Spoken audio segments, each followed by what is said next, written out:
আচ্ছা, কালকে ভূগোল পরীক্ষা আর তোমরা খুব চিন্তিত আছো, তাই তো? ইতিহাসে যেমন চিন্তা কমিয়ে দিয়েছি, ভূগোলে তার থেকেও কম প্রশ্ন দেবো।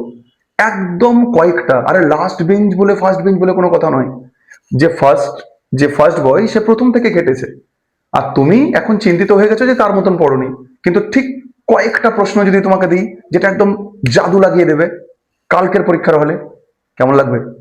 ঠিক আজকে ওই সমাধানটাই দেবো তোমাকে, যেটা তুমি মনে মনে ভাবছো এবং খুঁজছো। জাস্ট 6 থেকে 7টা 8টা প্রশ্ন দেবো, তার মধ্যে কালকে 4-5টা প্রশ্ন পাবা, তার বেশি তো কম নয়।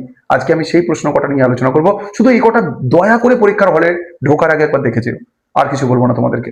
ঠিক আছে? দেখো, 5 মার্কস, 5 মার্কসের যেহেতু 2 নম্বরের প্রশ্ন অনেক হয়ে যাবে, এখন আমি ওরকম করে কিছু বলবো না। আজকে তোমাদেরকে 5 মার্কসের আমি প্রশ্ন দেবো। 5 মার্কসের একদম কোনটা কিভাবে করবে সব বলে দেবো আমি। দেখো, প্রথমে দিয়েছি আমি নদীর ক্ষয়কার্যের ফলে গঠিত ভূমিরূপ।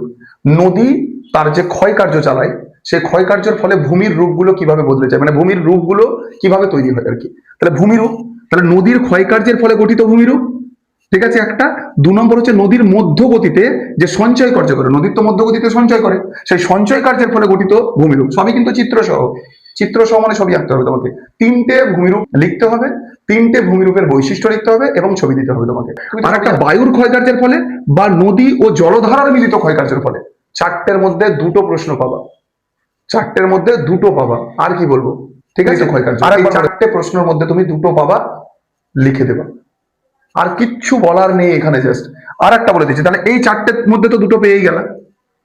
ঠিক আছে, লিখতে হবে একটা হয়তো, কিন্তু তুমি 2টো তো পেয়ে যাবা। আর একটা বলছি, সমুদ্র স্রোতের কারণ আর প্রভাব যদি না পড়ে, তাহলে তুমি জাস্ট একবার এসে আমার কমেন্ট বক্সে এসে ঢুকে বলবা, স্যার আপনি বলেছিলেন পড়েনি।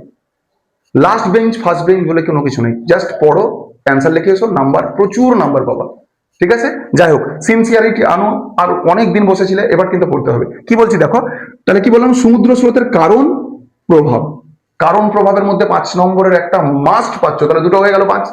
তাহলে 5-এর কি বললাম? প্রথমেই বললাম 4টে করলে 2টো পাবা, তার মধ্যে একটা লিখতে হবে, একটা হয়ে গেল। 4 নম্বর, 5 নম্বরের কটা লিখতে হবে? 4টে, 4 × 5 = 20। এই 20 নম্বরটার কোনো টেনশন নেই, আমি বলে দিচ্ছি। তাহলে সমুদ্র স্রোতের কারণ প্রভাব বলেছি। আর একটা কি বললাম? পশ্চিম ভারতে পেট্রো রসায়ন শিল্প কেন্দ্রীভবনের কারণ। লৌহ ইস্পাত কেন্দ্রীভবনের কারণ, কার্পাস বয়ন কেন্দ্রীভবনের কারণ।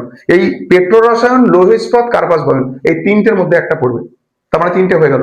আর একটা ধান চাষ বা চা চাষ, তার মধ্যে একটা পড়ছে। আর ম্যাক্স টু ম্যাক্স ধান চাষ পড়ার চান্স, ম্যাক্স টু ম্যাক্স ধান চাষ পড়ার চান্স। ওদিকে দেখাও। তাহলে এখানে এক্সট্রা প্রশ্ন যদি করো, তাহলে কি করবা?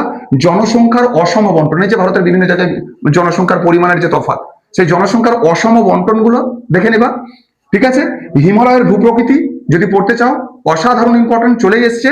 আর একটা মৌসুমী বায়ুর প্রভাব, একটা জলবায়ু তো পড়বেই, তার মধ্যে মৌসুমী জলবায়ু এবারের জন্য চরম ইম্পর্টেন্ট, তোমরা পড়বা। তাহলে আমি কি বললাম? 5 নম্বরের এই কটা প্রশ্ন যদি না পড়ো, তাহলে আর কি হবে?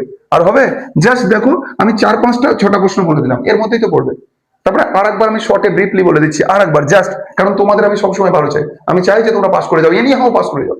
আর এই সাজেশনটা যে যত পারো শেয়ার করো, কারণ কোনো স্টুডেন্ট ঠকবে না, আমি চ্যালেঞ্জ করতে পারি, জাস্ট চ্যালেঞ্জ। আর একবার দেখো, নদীর ক্ষয়কার্য, বায়ুর ক্ষয়কার্যের ফলে একটা ভূমিরূপ, একটা তো মাস্ট পড়ছে ধরুন।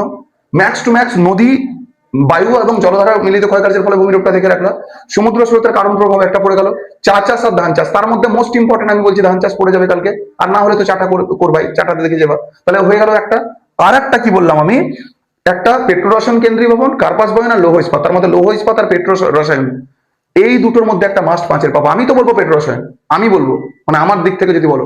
ঠিক আছে, তাই এই কটা প্রশ্ন দেখলেই তোমার কমন, যদি মোস্ট ফাইনাল প্রশ্নটা জাস্ট শেয়ার করে যাস। আর 3 নম্বরে যদি জানতে চাও, তাহলে আমাকে কমেন্ট বক্সে পিং করো, আমি জাস্ট 1 ঘন্টার জন্য তোমাদেরকে ভিডিও বানিয়ে দেবো। Best of luck.